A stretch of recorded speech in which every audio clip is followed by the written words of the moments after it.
is known as a city of invention. It's where the Industrial Revolution started.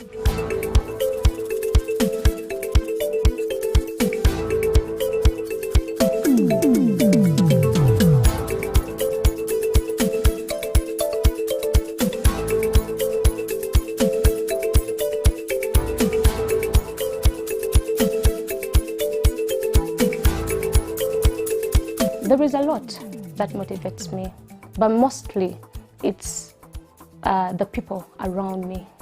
The people around me. If you hurt me today, trust me, I'll write a good song about pain.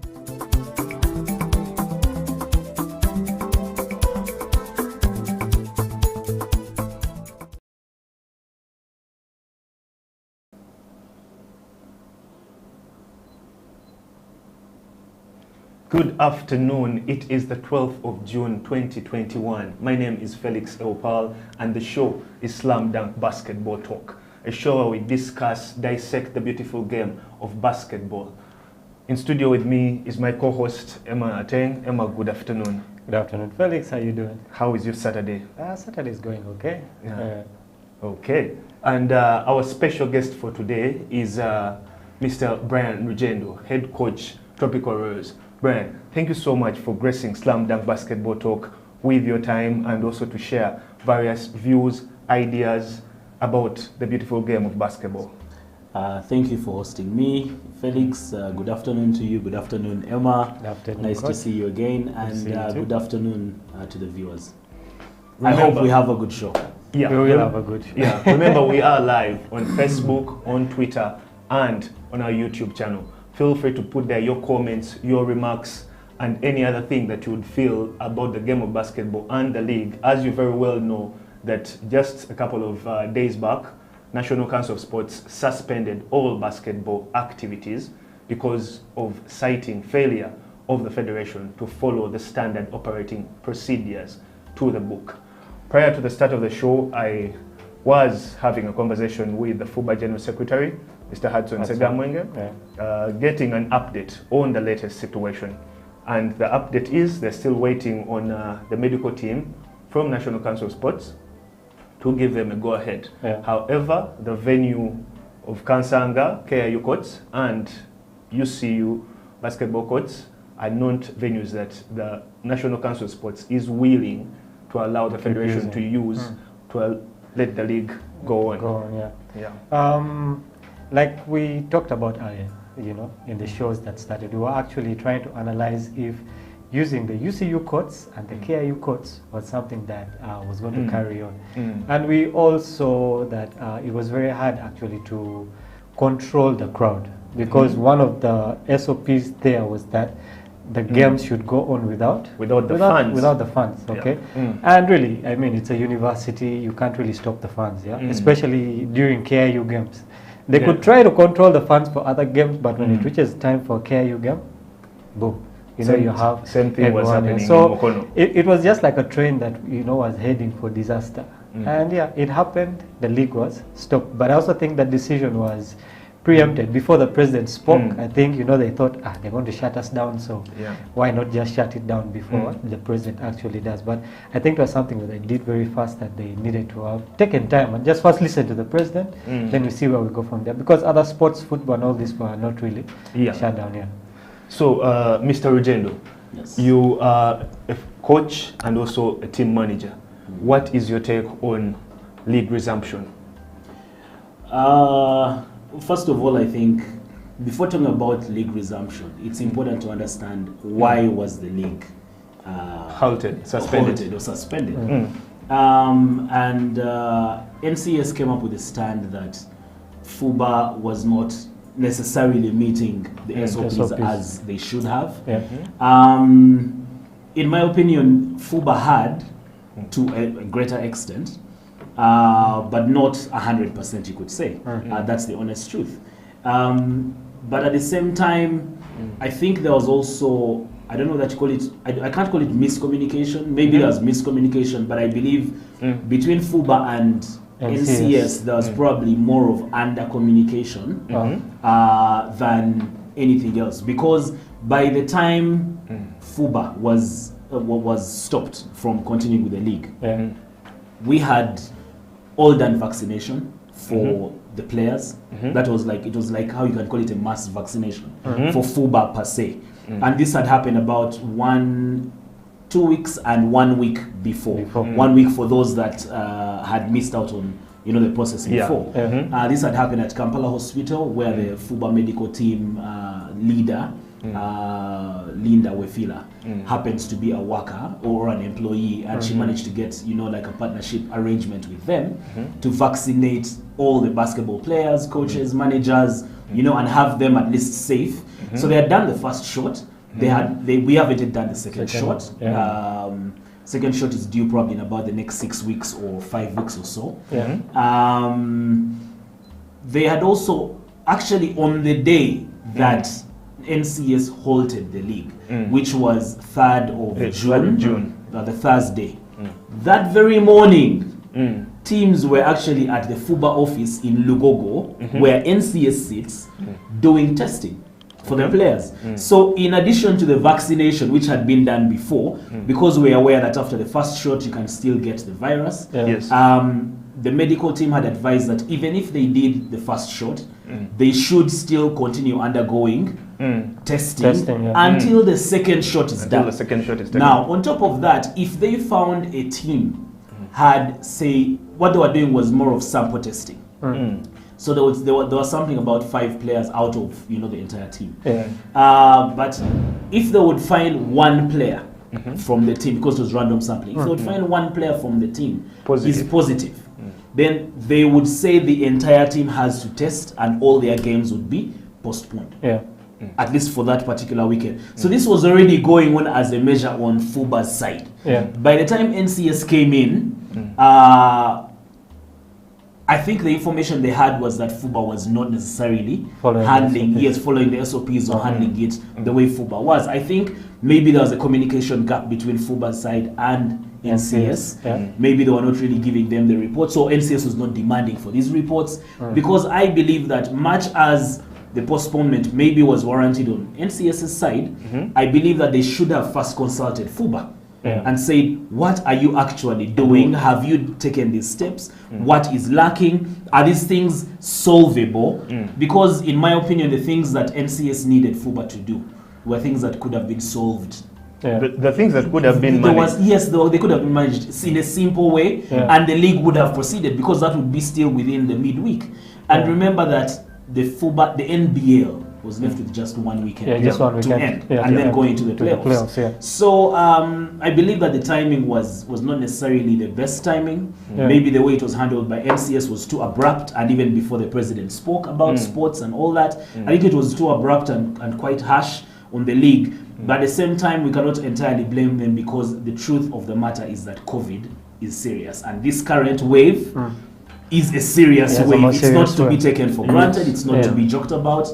It's a very serious wave. It's killing so many people. It's killing the adults, and this one is actually taking the youth as well. If you saw the recent communication from Ministry of Health, it had precautionary measures for up to 1 year old. For different age categories. For different age categories. Now, basketballers, sportsmen who fall within that age, the youthful age categories, and of course being healthy and all that, we were, you could say we were safe previously from the previous wave, but this new wave is a different one. So before we think about getting into continuation or resumption of the league, my thinking is, what are we doing, or what is FUBA doing at the moment to make sure we close that gap between where we were and where we're supposed to be at the time?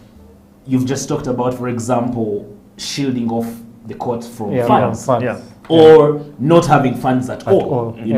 I would look at things like water dispensers, for example, like hand wash dispensers, because at the venues, at game venues, they were not necessarily there. Yes, there were other washing points, hand washing points nearby, where you can go and use a tap here and there, but dedicated for, say, the basketball games, they were not necessarily there. Those weren't there. Even at KIU, Kansanga, The water point is only at the main gate Yeah, the main gate, when you're entering. There is another one near where the Muslims pray from, near the praying the area. line of taps there. Yes, where there's a line of taps, but still it's usually the fans the court. just walk past that one. Exactly. Because there's no one telling you to actually Yeah, wash, go there and which is wash yours. unlike at the entrance. Yeah. Yeah. Then on top of that, even the fans were coming in, they were not being asked for masks. You know, no mask, no mask, seating, because no- previously at no least distancing. 200 fans were allowed. Yeah. Previously.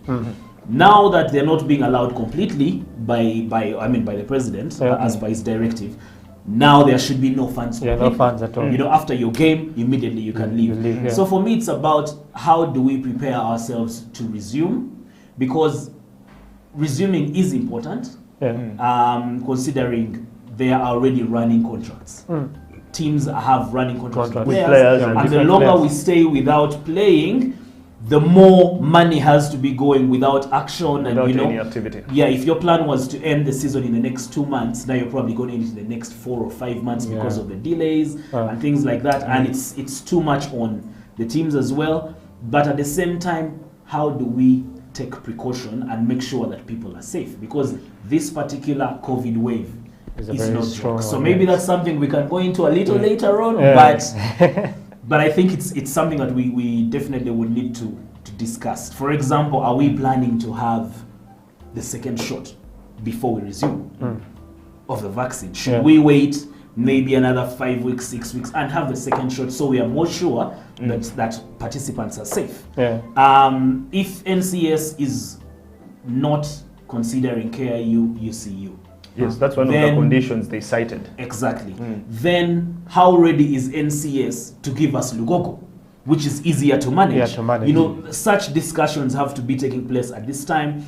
Then also us internally within the federation, you're also thinking, you're talking about the NBL. How about the lower divisions, where there are even many more teams than than the NBL? We have 3 divisions down there. Yes, you have 3 divisions and many more teams. I think all the divisions have more teams than barricades or barriers along the fence, which can also be used for branding as marketing opportunity. You put your barrier there, but that is also opportunity for sponsors to come and visibility brand in terms all of that. sponsors. But of course, naturally, NBL being the top division, the lower divisions might want to either tag along or sit back and say, what is happening at NBL? How are they managing it? How can we borrow a leaf, or how can we do things maybe differently, or how can we manage it in our own way? Because much as NBL had 1 weekend to go, the lower divisions had 4 weekends to go before getting into the playoffs. So these are all things that have to be discussed within the whole framework before we actually resume the games. Getting to those dynamics. Talking about lower division, even before the suspension from the National Council of Sports, there was a weekend where games were not happening in the lower division. And one of the reasons, which was cited by FUBA Vice President in charge of Marketing and Publicity, Arnold Katabi, was that there weren't funds.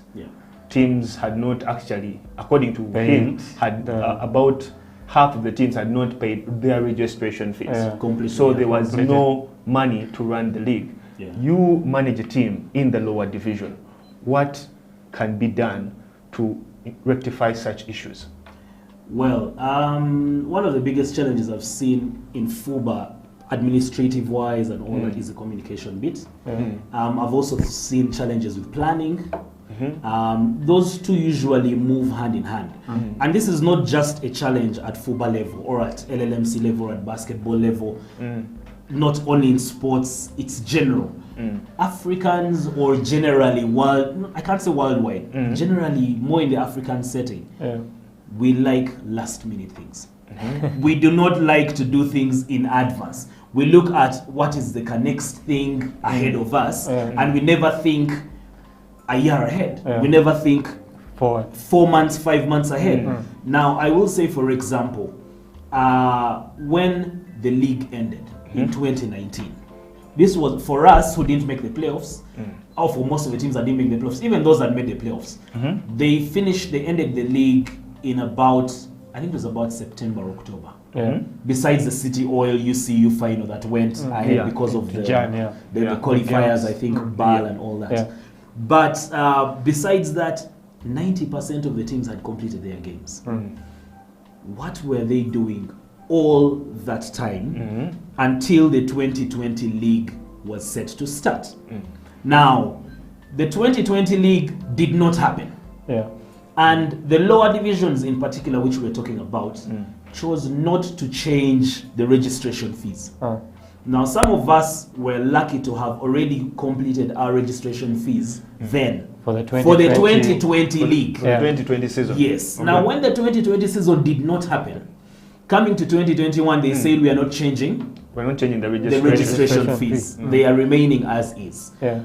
So we said, okay, for us who already paid, we already Safe. covered. Oh. But we were lucky to have, I can't say lucky, but we had planned ahead for the 2020 season. Now, if you get to a 2021 season and there are teams that have not yet paid registration fees, and by the way, LLMs is one of the most lenient managements in the whole of sport, I think, because we accept part payments, we accept installment payments. But isn't so that you also a can bad pay. thing? It is. How does that work? Yeah, No, I mean, I'll it's tell not a you- bad thing because I'll tell it's you, lenient.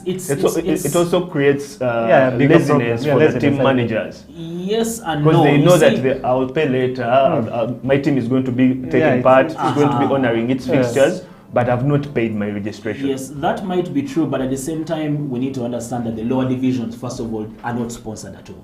Yeah. So, as a league, we are reliant on registration fees from teams. Now, those teams, majority of the lower division teams, are owned by individuals. Yeah. Majority of them are community teams very or accurate. individually Individual owned teams. teams. Yeah. Now, when we are making a case for a certain division or certain teams, we need to understand the fabric in which they are operating. If the team is set What up. are they made of? Yes. Well, how are the teams set up? Yeah. NBL teams have, many of them are maybe institutional teams. Yeah. Many Some are of- institutional teams. Yes, the some are uni- the institutional uni- teams which are supported or backed by the institutions. Yeah. Some have sponsors Yeah. who at least have the funding. But for the lower division teams, I'll tell you there are 15 Division 1, 11 Division 2, that's 26, 26. and the ladies are 9, Yeah. that's 35 teams, Yeah. you could say. Out of the 35 teams in the lower divisions, I know of only 2 which have sponsors. That is Tropical Royals Out of the and 35. Kings. Yes, So leaves out the of the 33. 35. That leaves another 33. Okay. That means less than 3%. Yeah. Of the teams. Yeah. What happens to the other 97? So much as we are depending on these finances from them, we also have to understand where are they getting the finances. Now this is a COVID period. Yeah. We are talking of individuals who run teams or who own teams Yeah. as individuals or collectively bringing money here and there from different people. Now, many people have lost their jobs or lost their jobs during the 2020 The season. lockdown, yeah. The lockdown year. Yeah. Some maybe were cut in half in terms of salaries. Yeah. Some maybe had patients that they actually needed to deal with, you Yeah. know, from the COVID and all that. Yeah. Yeah. Some did not get the kaunga from the government and had to hustle feeding their families. Yeah. I mean, it gets to a point where you say, okay, we are trying to recover from the COVID the pandemic situation, yeah. effect and all that. How can we have the league go on, but also make it possible for managers be to able manage, to manage and sustain their teams. Yes. So we say, do 50% at the start, then do 30% after 3 weeks, During the 4 process. weeks, first month, then do the other 20% after the second month. Yeah. Some managers came and said, no, it is too much. Then we said, okay, do 40, 30, 30. You know, and that is where we had stopped. But unfortunately, along the way, as the league is going on, there are some teams that failed to meet those obligations. Even the Yeah. first installment of the 40%. I think all of them had done the first installment. Probably about 1 or 2 had not. Not, yeah. But those were probably institutional teams as well, where we know this team automatically will give us because they're backed by an institution. Yeah. You know, I think one of the universities, I want to mention a name, but one of the universities finds itself in that situation. So what happens is when you get to week 4, week 5, when teams have probably not necessarily made the second installment, what will happen is as LLMC will continue running the league, but with funds from the teams that had already paid, yeah. in full. Oh. So those extra funds that they had paid in full are the ones now running The league. week 5, week 6, week 7. Oh. Until you reach a point and say, but look here, guys. We are Stuck. stuck. Nothing else Yes, in the tank. there is nothing in the tank. We have administrative costs. We have, running operational costs. Yeah. And we cannot go on with the league. So we said we have to hold. Yeah. Because we did not want to give walkovers, to teams Yeah, that for would be non-payments. unfair. It cannot be unfair. What do you tell the teams that have actually done The teams that have their actually part, paid. that have paid? Yeah, and remember, there was the whole of 2020. Yes, but I mean, you allowed them to start, so you can't really stop them somewhere in the middle, right? Yeah. That is true, but you cannot call it being unfair, because we are actually being unfair to the teams that have met their obligations. That have paid their Yes, registration that have fees. paid. So I mean, remember, then- the fees are those of 2020. Yeah, then and I'll tell at you, the by the beginning, way, yeah. the fees for this year even dropped from those of 2020. Yeah. I'll tell you why. In the lower divisions, because of the situation for this season, Yeah. Division 1 teams, we lost one team in the form of Umu, meaning the expenses reduced, so registration fees reduced. Yeah. When you look at the Division 2, there were, I think, 13 teams. 2 teams dropped out. One being Renadu Haga, and the other was, I can't remember.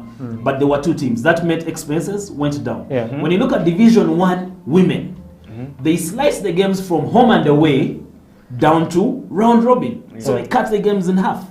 That automatically meant the expenses go down, so the registration fees go down Reduce. as well. So, to be honest, for a team not to do its part, and when we are saying even with all those reductions, you had a whole year off, and on top of that, we are allowing you to pay in installments. It is surely unfair on the teams that have met their obligations. Yeah, you could look at it that way, But I mean, it's like giving me a plate of food, and halfway you tell me, you know what, boss, we can't continue with this. Yeah, but if you've not paid for that plate of food, you have no right to But say you- I'm being unfair. Take it but away. you gave it to me. You already Yes. served the person their food. Yes, but if you tell me I do not have the money, I can take out. First of all, are you going to pay for that half you've eaten? No, you're not going to pay You for should that be half, happy but- that you've had that half. Then you So- wouldn't have given it to me in the first place. you Not know? necessarily. You see, we Yeah. did it on the promise. Yeah. We did it based on a promise that you're going to meet your end. And we said, you know what, the league needs to go on. Let's move ahead. Because there are so many people that depend on basketball. Yeah, true. Let's face it. There are so many people, players, coaches, managers. We are facing, I remember writing recently on on our managers and coaches pages about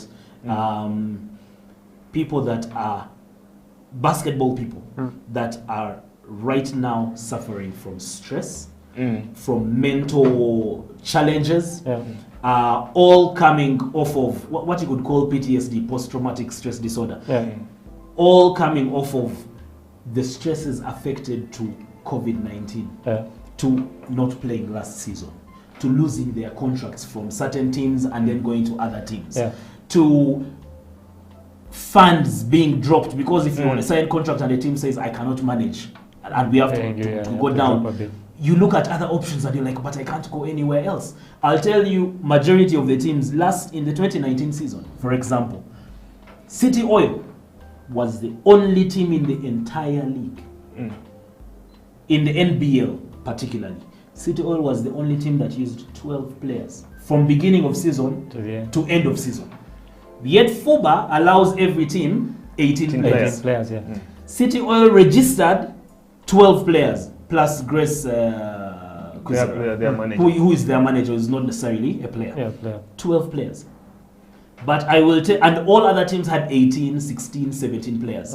12 can play a game, but 18 can register for the entire season. City Oil registered 12 since I think 2017, 18, 19. 12 players.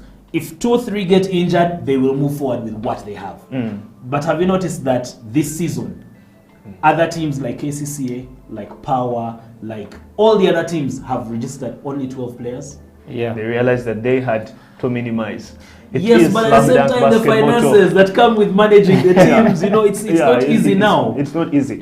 It is the 12th of June 2021. Felix Opal is my name. The show is Slam Dunk Basketball. We're having quite a very interesting discussion here with Brian Rugendo, who is the head coach, Tropical Royals. We'll return after this break with your views and your comments.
Welcome back from that short break. It is Slam Dunk Basketball Talk. Brian, some interesting comments here coming in from the viewers. Peter Mubanda, one of the power loyalists, is asking Architect. you to define what is developmental about what we call a development league in the D League. Wow. First of all, just for clarity's sake, D League as a name development league does not exist anymore. It is Division 2. So we Division 2. For Yes, clarity, Division to our viewers, you'll have that clarity right now. Yes. Now, previously we had it as NBL, National Basketball League, then Division 1, then D League. D League is now Division 2. It was originally meant to be a development league that was for developing young talent. And then, but at the time, there were there were quite a number of schools that were actually, secondary schools, high schools, that were participating in the league. We had Nabisunsa, which is still there. We had Crane High Boys and Girls, which eventually dropped out. We've had Watoto, which is still there for both the boys and girls. We had Saku at the time, which also dropped out along the way. We had, there were quite a number of schools, to be honest. And even the teams in the lower divisions were mainly constituted of the players from high schools. And at the time, there was a rule, a FUBA rule, that was saying 75% of the participants in the lower division. In D League at the time. The D League, which is the third tier. There was a rule that was saying 75% of every team should be, I think it was 24 and below, meaning under 25. Then 25 and above, you could have 25%. But along the way, with the schools, many of the schools pulling out because of expenses, sometimes the program was, the league fixtures would run while students are doing exams at school, you know, and things like that. They said no. With many of the school teams pulling out, you would find the teams started getting some extra senior players to fill in those slots as the junior players were tied up in their schools. And because of that, FUBA now moved to the point of saying, okay, it must be 50-50. At least we cannot go below 50%. So 25 and above. Yes, 24 and below, then up to about 25 and above.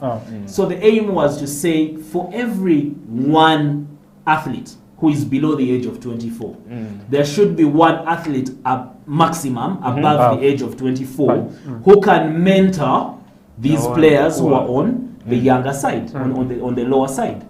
And I believe that is where now they moved away from calling it the development league per se to calling it Division 2. Division 2. But also, in our quest as Lower League Management Committee, LLMC, to find sponsors, I will tell you that every sponsor you go to, when you're talking to them and you say this is a development league, the first thing they're thinking about is, why am I sponsoring the development league? Why am I sponsoring yes, the why am I going one? down? Why don't I go up? Yes, yet I can instead go up or push for something. And then we were failing to get those sponsors come on board. So also for branding purposes, we said, why not just call it Division 2? So that when we're going out to them, instead of calling it Development League, we're saying we are, instead of saying Division 1 and Development League or D League, why not say we're looking at Division 1 and Division 2? You know, so that way it's like saying, for being hypothetical, we have Bella here, okay, and you say, instead of calling it the Bella Development League, they would rather be called, it would rather be called the Bella Division 1 League or Division 2 League. Because it gives the brand that elevation, that more value. Yes, more value. So also for the brand aspect, it had to be called Division 2. But what is developmental about it? Yes, that aspect I've already talked about, where you have at least a mentor, or you have the mentors, the senior players playing with the younger players. But also we have many of the players in the lower divisions are in one way or another attached to NBL teams, but cannot necessarily make those teams. We've just talked about institutional teams, like KIU, like UCU, like Ndeje, like the Kumbas. Now, what happens with those institutional teams is they recruit many first years, let's say, from high school. Now, those first years may not necessarily be at the level of the third years, fourth years, or external players that come in because this is a club. It's not an institution. Although it's institutional based, it's a club. So they also have some players you could classify as professional players. Now, these young players who are from high school may not necessarily be at that level. So what they do is they recruit them, get them on scholarship, and then loan them out to the lower division teams. Now, when they loan them out, they are basically trying to get them exposure, get them more experience, because they will probably have the opportunity to play and compete at that level and get more experience, maybe get into leadership roles because they are outstanding at that level. And by the time after 1 year, 2 years, when they're coming into the senior team, maybe they are now ready to compete. Yes, they're more experienced. It's better than having them in the NBL team and they're not getting a jersey. They're carrying water and carrying shoes. They're probably not even getting a jersey. You know, why not go and play 30, 35 minutes out of 40 in a Division 1 campaign every single weekend? And you know, by the end of the year, at least you've gotten more exposure. Those are the development aspects of having these lower divisions. Those are the development aspects of the lower division. I hope Peter is answered. Definitely, he's online. He will respond. Talking about sponsorship and the lower division, you are part of the lower league management team. Yes, LLMC. Tropical Royals, the team which you head coach. Prior to the start of the season, you unveiled 3 sponsors. Yes. What is Tropical Royals doing differently? You have a medical team, a medical sponsor in Abbey Clinic. You have a soft drink sponsor. Yet even the D League doesn't have any sponsor. It's being run on a shoestring budget. What is Tropical? They have some. These guys have actually more sponsorship than some NBL teams. They have 3 sponsors. 4 actually. 4. The NBL teams do not have no sponsors at all. So how does one team be able to convince 4 different sponsors to be on board, yet others cannot? Can you try to throw a leaf on that? Well, there are a number of things I'll say in this regard. First of all, we have 4 sponsors. Yes, we unveiled 3 at the time. Prior to the start of the season. That's why I mentioned 3. Yes, Bella Hibiscus Drink, Abbey Clinic, who are medical sponsors, and Red Pepper Online, who are our media partners. But along the way, we also got another sponsor, that is Yuga Roll, who are more of our nutrition sponsors, you could say. Yuga Roll. Yes, Yuga Roll. We should join Tropical Royals. We'll be having. So the thing is, why or how does it happen that we have these sponsors and others do not, or the lower leagues do not, or clubs do not, other clubs do not? For me, I am one of those people that believes so much in research, that believes so much in trying to study and analyze and understand the environment that I am in. Now, when trying to go to sponsors, the first thing that I looked at was, what are the things we need as a team, or as a sport, as a club? Because remember, we also have an academy. I said we need to market ourselves. Red Pepper Online is there. They have a huge following. Their target market, the Red Pepper target market, is the youth. The basketball target market is the youth. So how do we create what we call a sponsor match or a sponsor fit? That is what I was looking at. So I first studied what we needed, studied what is on the market out there, who is targeting the same kind of clientele, and how do we say, you are looking for the youth, we have the youth here, can you come and sponsor us, and you'll be sponsoring the youth, or you'll be reaching out to the youth. So that was one of the things. For us, we took the time to actually go to the nitty-gritties. Secondly, understanding the whole COVID situation.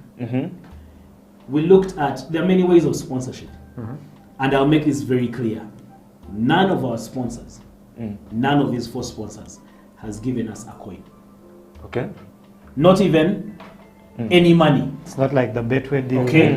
Now, so like Betway, which gave Power 200 million. Now, for us, what we did was we looked at the fact that sponsors can give you cash, but they can also give you what we call value in kind. Yeah. Now, looking at the fact that they are dealing in the products that we need, we said, by you sponsoring us with those products, we do not necessarily have to spend money on those products. On those particular products. Now, we don't have to spend money on juice for the players. Yeah. We don't have to spend money on, say, something medical, to eat for the players. Food and all. Medical is fully covered for the team, Yeah. management, players, coaches. As long as you get any injury, any illness, they're already automatically covered by Abbey Clinic. All they need to do is walk to Abbey Clinic. They have a list and say, we are members of Tropical Royals. They look at the list, see your name, show your ID, and you have treatment there. Now, this is a service that we would have to pay for if the player, for example, injured themselves while playing basketball for us. So it's a way of saving money. I also went out to the sponsors and said, look here, before we unveil you as a sponsor, you must give us a set of jerseys. That is non-negotiable. Each sponsor had to give you a set of jerseys. So that was our agreement. So we got a sponsor. Yes, we got a sponsor. Not yet, but we got a jersey from Bella, who were ready at the time. We got a jersey from our previous jersey. We agreed with Yugarol, where they said, you know what? At the moment, we probably cannot give you the set of jerseys you want, but can we brand that jersey you have instead? And we said, fine. So as long as you're also giving us something in return, which is their nutrition, things like that. So their nutrition also, we're also stepping it up as it comes to, as we approach the playoffs and things like that. So there are quite a number of negotiation things that are going on. Abbey Clinic's jersey is still in production because we opted to have all our jerseys tailor-made. Because we already had a jersey, the previous jersey, the one that Yugarol has already branded. We already had that jersey, which fortunately we had like a friend from abroad who liked the whole project and sent us the jerseys. Now we said, instead of buying new jerseys and they all look different, why not look at this particular jersey, do the same design, same layout, but interchange colors. Emma. To represent the sponsor's brand. So now if you look at the white jersey, it's white, maroon, and orange. And these are the colors of Tropical Royals basketball. They're Tropical Royals colors, but fortunately they're also Bella colors. So for the Bella wine brand. Exactly. So it was a blend in a way of sorts. Emma, I'm thinking with the insight that Mr. Ugende is giving us, he should hold a workshop for different sports managers so that they would also get this information, this knowledge. It would help a lot. I was actually thinking why up to now he hasn't applied the same kind of knowledge to the lower division league itself. If you can get four sponsors for just one team, then I believe that you guys can actually do something bigger for the teams that are down there. True. Now, Falcons here, 6-time champions, they are struggling. If you can get them one sponsor, you never know they would. Emma can tell you. The thing that I'll ask is, we need to understand the needs of the two different categories. For us, we said, if you can take away these expenses from us, you can give us in kind. That reduces our budget, and we can manage our budget, our smaller budget, here and there. But you'll find that the needs of the LLMC are more financial than in kind. For them, they need money to pay officials. You need to pay the referees. They need to pay for the venue. They need to. So their need is cash. And at the moment, sponsors do not necessarily have cash because all of them are recovering from COVID. All of them are looking at sport and saying, what value do I actually get from sports? I'll tell you that all these sponsors, surprisingly, all these 4 sponsors we have, none of them gave me that much of an ear, except maybe Abbey Clinic, who really saw the direct medical thing. But these other 3 did not really, yes, they were listening, but they were saying, we have some little money. Do we put it in sports, in branding and marketing?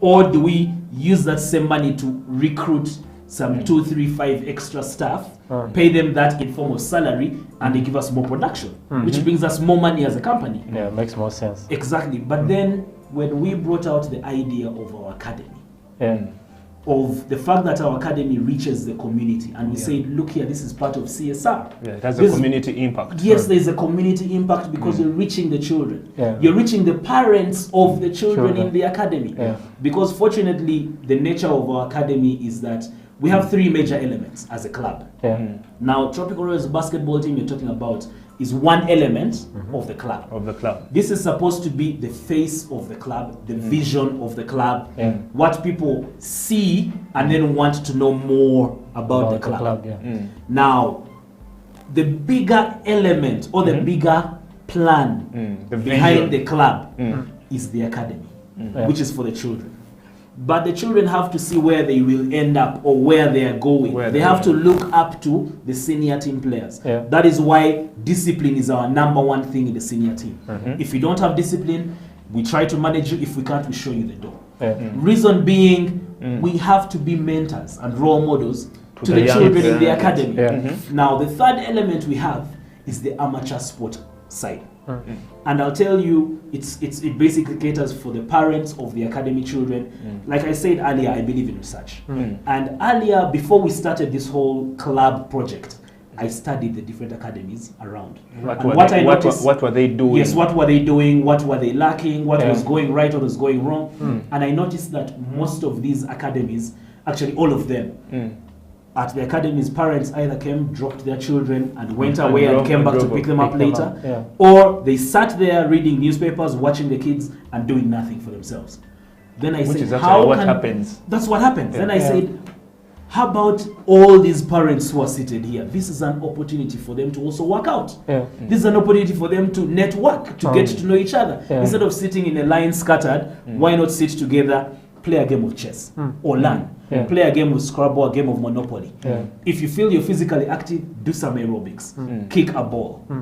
It's a way to network. It's a way to have fun. It's a way to get- bond with your children. Yeah. It's a way to stay healthy. It's a way to stay healthy because most of these parents will eventually go to the gym Yeah. after that and pay for the gym. So I said, Why not if- get it free? yes, why not get it Everything in here? one center. Exactly. Even if they're paying Just a reasonably little less bit. than for the children, it's better that as they're bringing the children, they're also putting on sneakers and football boots. Yeah. While the children have their activities, They they're also also have having their their activities. activities, That's where partly the idea of multi-sport activities came in. So our academy is mainly basketball, but it also has other sports Other disciplines. activities, other Yeah. disciplines. We Yeah. have football, badminton, Chess. chess, Yeah. Scrabble, Monopoly, because we deal with body and mind. We have volleyball, we have basketball. We have these different activities. Now we are including swimming. It's also coming on board. We've already negotiated with a swimming pool somewhere. Yeah. So we have the aerobics for the parents. We are including Zumba as well. We are including CrossFit. Yoga is also coming on board. So we have quite a number of other activities that we felt will help the parents, but also help the children be complete children. Yeah. I'll tell you, a child that plays basketball at the age of 5 years, 6 years, 8 years, by the time they get to 18 years old, they have basketball related skills only. Yeah. But I'll tell you, a child that has played basketball, football, volleyball, swimming, badminton, swimming, at the age of 5, 6, 7, by the time they get to 12, they are more all round. Yeah. By the time they choose to specialize and go into basketball, Yeah. you will find that even in basketball, they will have better footwork because of Yeah, football. different elements Than- coming from the other because sports. that exactly, Yeah. they'll have better footwork they'll have- than the other basketballers. I understand. They will that. have better reflexes and lateral movement because of the volleyball. They'll have They'll better have better elevation. anticipation and thinking and strategy because they learn to play chess. Yeah. Yeah. By the time they're 18, they are playing only basketball, but they've picked up Yeah, all these elements from the other different sports. exactly. Yeah. So that is why our motto for the academy is for a complete child. For That's- a complete child. Yes, that's the Complete child. motto of the Cab Royals Multi-Sport Academy. It is Cab Royals Multi-Sport Multi-Sport Academy. Yeah. Because we to are take- Tropical Royals Sports Club, the senior team is Tropical Royals Royals. basketball team, Yeah. but because we are Royals, we maintain the Royals. Now our logo is the lion, as you can see Yeah. right here. And what is the young of a lion? The cab. A cab. Yeah. So the Cab Royals are the younger younger Royals, Royals. the academy. Yeah. Then we also have the programs for the elders, who are the veterans. Now those are called elder royals that are coming in. We have a Elder program royals. called, yes, we have a new program also coming up called the lady royals, which is specific for, say, the mothers, bigger sisters of these academy. I would think children. I would think that would be a ladies' team. Are you guys coming up to the ladies' team for the league? Yeah, definitely. We've been thinking about the ladies' team, Yeah. but that is, we probably will not call them lady royals, because the lady royals is more of a bigger project for the entire club, not only for the basketball team. Is it also going to be impacting the community? That is the whole point. And we are looking at the mothers of these children, because when we had the academy start, most of the parents, you could say, of the parents that brought their children, 70-80% of them were mothers and not necessarily fathers. The mothers pay more attention to their children and their growth and all that. So we said, how can we come up with projects for mothers where we can use sport to send other messages? We are teaching life skills as well. How do we use sport to send these messages out there? Messages that they may not necessarily get from school, messages they may not necessarily get from their parents, you know, and from community out there. But because they love sport, if we package this message together with something they love, Something that they is will, interesting them. Exactly, they will come for the fun, but they will pick up a message here and there. To So the that parents, is the whole idea. yes, kind of the whole project. And now when you bring it back to the sponsors, the sponsors wanted this, what we are talking about. They wanted to be connected to something that's helping the community, something that's involving people, but also something that has a plan, that is going somewhere. It is going somewhere. They have a direction. Proper vision. Yes. At some point, we are looking at having all these sports as senior teams. We're looking at joining the chess league, for example, next year. We're looking at having a volleyball team in the volleyball league. But we're now thinking, okay, instead of having a volleyball team for men, and we have a basketball team for women, how about we instead start a volleyball team for women? That way we capture the women's side, we also capture the men's side, but we are able to chew what we can swallow. We're not chewing too much, which we can't swallow. At the same time, it's also not good to do things you can't manage. So if we can manage bit by bit, maybe eventually, if we can start the ladies team for volleyball. And we have another team for the intellectuals, for the mind, to help with the mind, say chess. Later on, we can join the Scrabble League. Later on, we can have a volleyball team for men. Later on, we can have a ladies basketball team. You know, but for football, at the moment, not yet. We want to start with the smaller sports. But we are still trying to get a partnership with different football clubs to see if, you know, we can work together. Children who grow up can join, you know, their teams elsewhere. You know, if basketball is not their thing, you can always branch off to something. Cut off something. To the parents watching out there who would want to enroll their children, their nephews, nieces, relatives, how does one get to be part of the academy? What is the procedure as we wind up? One of the things that we advise them to do is to first of all follow our social media pages, because we usually share information on there. On your platform? Yes, on our platforms. That's our Facebook, Twitter, Instagram. Our YouTube channel is mainly to show some games of ours, but it's for the senior team. But our Facebook, YouTube, and Twitter, Facebook, Twitter, Instagram. All of them have the same handle, at Tropical Royals. At Tropical Royals. Okay. They can always contact us there after seeing what we have. They see some pictures, videos of what we're doing. We already moved into some schools and did some project for some kindergarten schools and all that. They can see what we're doing, what we've done in the community, and if they appreciate it and feel they would like to be part of it, they can feel free to contact us, inbox. Our contacts are on the social media platforms, especially our Facebook, Tropical Royals Sports Club. They can find all the information there. And if they like and follow, it's easy for them to keep getting notifications. And they can get in touch with us. At the moment, we are not running because of the COVID situation. We're also trying to study it and see how to resume. But we're planning to resume hopefully within the period of about September, because we should have resumed earlier, which was by the month of June, this month. But because the league was going on, and like I said, we don't want to chew what we cannot swallow, we said, can we focus our energies on the senior team, have them perform, and the moment the season is done, then you can get into we can get into the activities. academy. But as that's going on, we are still doing the preparations. One of the major preparations that was taking up our minds was the shift in venue, because our academy was previously at MOOBS, where the senior team still trains, but now we are moving it from MOOBS to the Bogolobi area, Bogolobi Flats. Previously, there was a basketball court that was last used in 2008, and we've just been engaged with the management of the area. They did not 2008. 2008, yes. They didn't want basketball there because apparently children were getting spoiled, and they were abusing drugs and, alcohol and all that.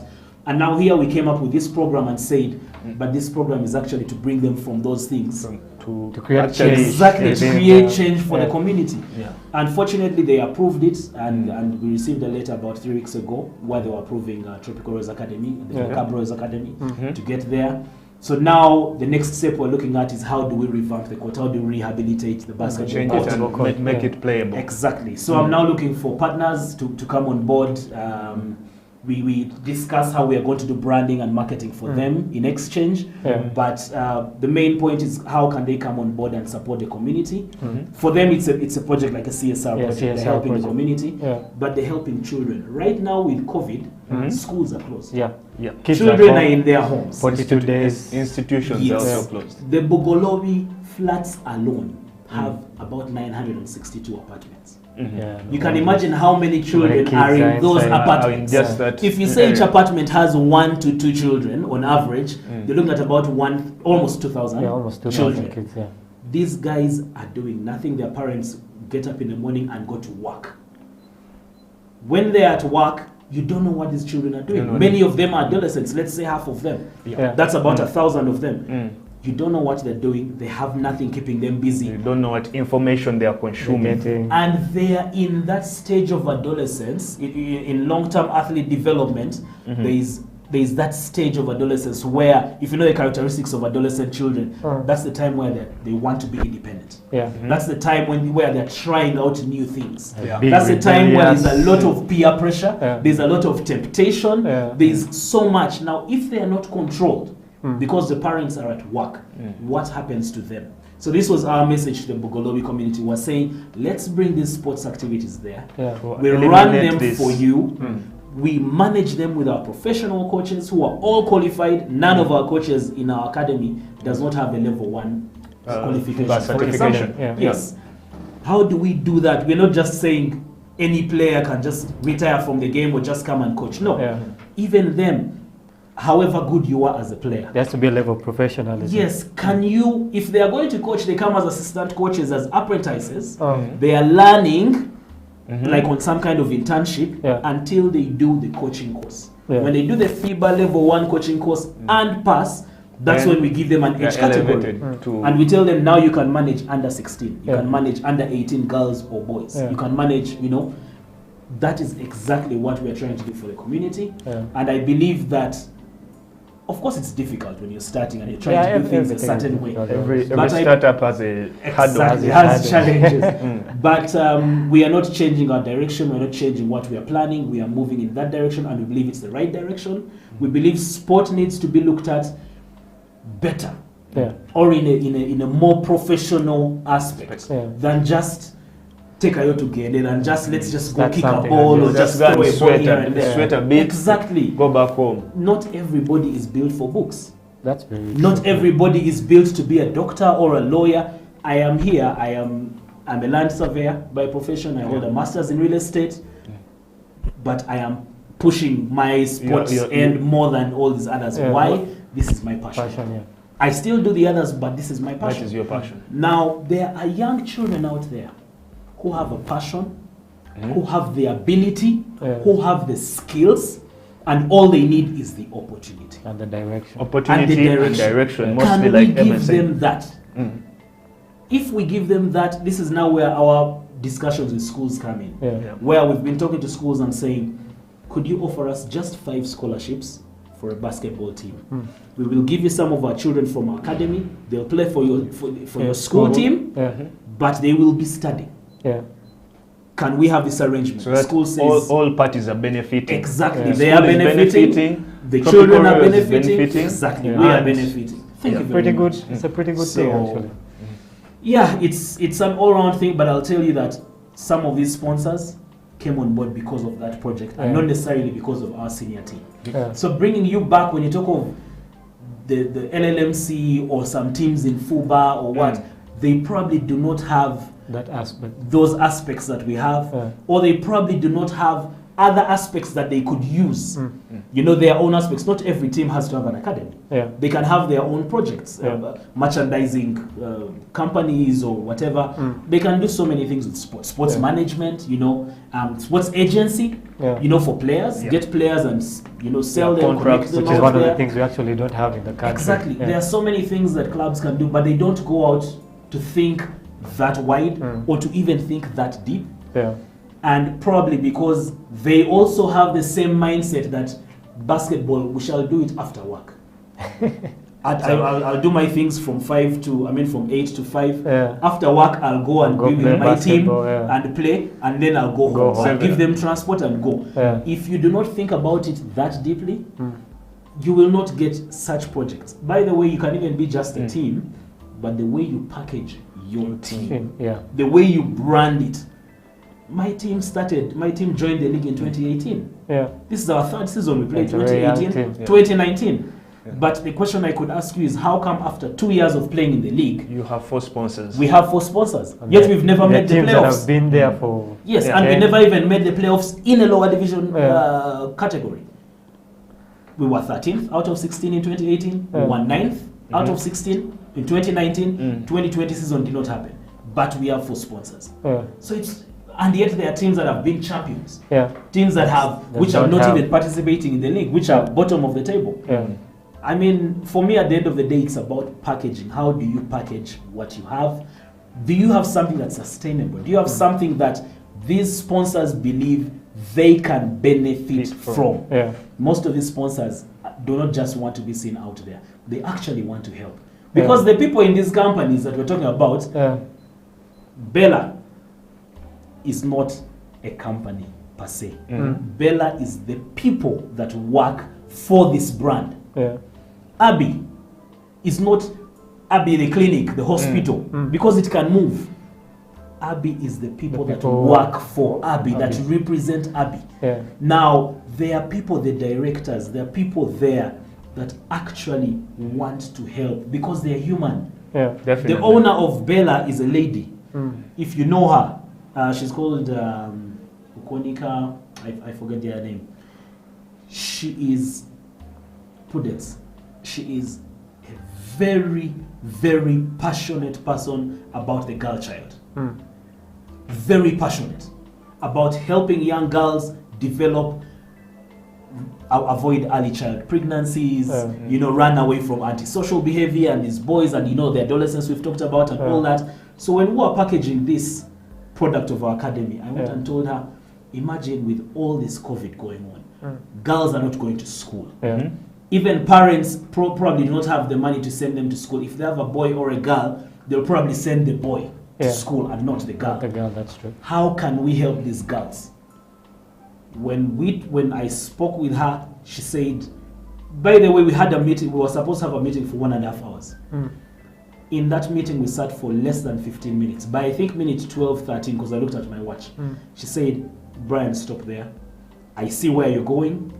I know where you're going, and that's where we want to go. Bella is in. This is the MD, this is the real founder. He closed the deal in 10 minutes. In 10 minutes. And that's after the pleasantries and hello, and this is our club, we do this. She said, I see where you're going. That is where we want to be. We want to partner with you. Please, do not go any further. Can I plan to leave now? We are going for another appointment. Can we move?